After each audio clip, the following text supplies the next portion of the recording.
Alright, the old Subaru. I gave this to my dad and he's visiting so I can do a video on it, or another one. The quick one-shot whatever review thing. Anyways, yes, 2001 Subaru Outback. Just the 4-cylinder, automatic. Yeah, I had it for the better part of a year, I think.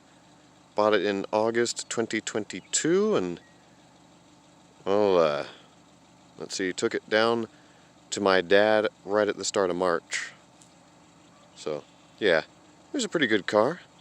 There's some things that I don't know why I lived with them as problems as long as I did, but, well, I did. I did fix those before I handed the car off, though, so it runs so much better now. Don't pay too much mind to this dent. This happened in October 2023.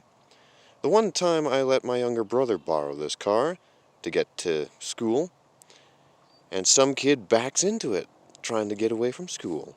Go figure. Of course, it was hit and run, and the police didn't do anything, and the body shop wanted an arm and a leg, so I've just left it. Good old EJ25, 2.5-liter 4-cylinder engine. Already recorded some things about it, but the thing I want to point out, I had a long time hesitation issue, a very minor hesitation issue, but it annoyed the snot out of me nonetheless and made this kind of hard to drive. Went to the junkyard and got that sensor. That is your manifold absolute pressure sensor and intake air temperature sensor. It's amazing what you can learn from reading the codes. It actually said intake air temperature sensor high. So I went to the junkyard, got that one for, I think it was, what, $15? Something like that. Screwed it in, plugged it in, and cleared the codes, and this thing runs buttery smooth, no hesitation at all. So I don't know why I lived with it having that problem to begin with as long as I did, but I fixed it before giving the car to my dad, so, leave things better than you found it. It does have an okay interior, but I will admit I did find, after having this car, that I don't quite like the seats. They don't have enough cushion and no lumbar support. But I'm thinking this is a base model, but still, these seats could be a lot better. The Volvo I'm driving around now has much better seats, even if the driver's seat has already broken, and I need to fix that, because no lumbar support still, but a lot better than these. One of the other things that I find kind of neat about these Subaru wagons, or older Subarus really, is the frameless windows. Of course, the ones on the back doors don't roll all the way down. The ones on the front do, and I think that's just cool. I really like that. That's a neat feature. Kind of makes what would otherwise be just a boring old car into something that feels like a sports car, especially when you have the windows down and the doors open. About the only bad thing about the frameless windows is really twofold, I guess. One is you do get wind noise. If you push on the window too much, this window gusset likes to separate and rip, and of course the driver's side, that one's bad, so you get a little bit of wind noise. It's bearable, but it's there. And the other problem is with the windows down and no frame to hold them, that means that unfortunately when you go to push the door, well, when you go to close it, it's it's kind of rattly and loud. Obviously, when this was my car, I never really sat in the back, but it's okay, I guess. The few people that I had riding in the back, I never heard any complaints. So that's good, I guess. It's not so unbearable people complain about it. Also, nuts.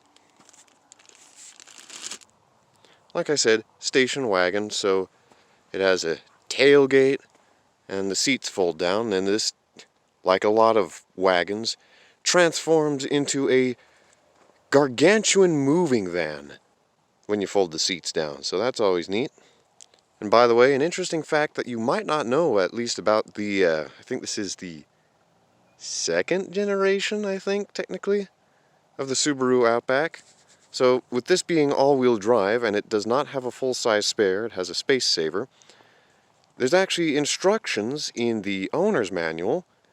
You're supposed to take one of the spare fuses and insert it into a slot under the hood for disabling the all-wheel drive.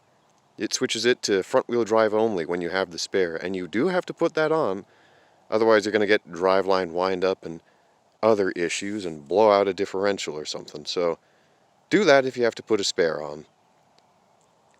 Overall, I think this is a pretty good car. It was kind of a mess trying to get it to run, and yes, with that EJ25, I did have a head gasket issue. But I got that fixed by a professional, and so far as I'm aware, this car has been leak tight ever since. So, yeah, pretty good. I think it's a pretty good deal. I would like to try the 6-cylinder version, because I guess those have the all-wheel drive setup slightly different. This is like, on dry pavement, 90% of the power goes to the front wheels, 10% to the rear. Whereas with the flat 6, that's set up like 55 rear, 45 front on dry pavement. So that's kind of cool. And another thing I want to point out before I end the video, this actually has rain gutters on the outside. You might have thought that would have vanished with old-fashioned cars. Not here. With the frameless windows, you have an actual rain gutter on the front. And yes, as you can tell, this car is old, and I don't think the previous owners took much care of it because, well, as you can see, this is normally black trim, but that's all worn off and now it looks like it's chrome. But yeah, I do think overall the 2001 Subaru Outback is a pretty good car. I mean, there's better options out there, more comfortable options out there, and probably more fuel efficient.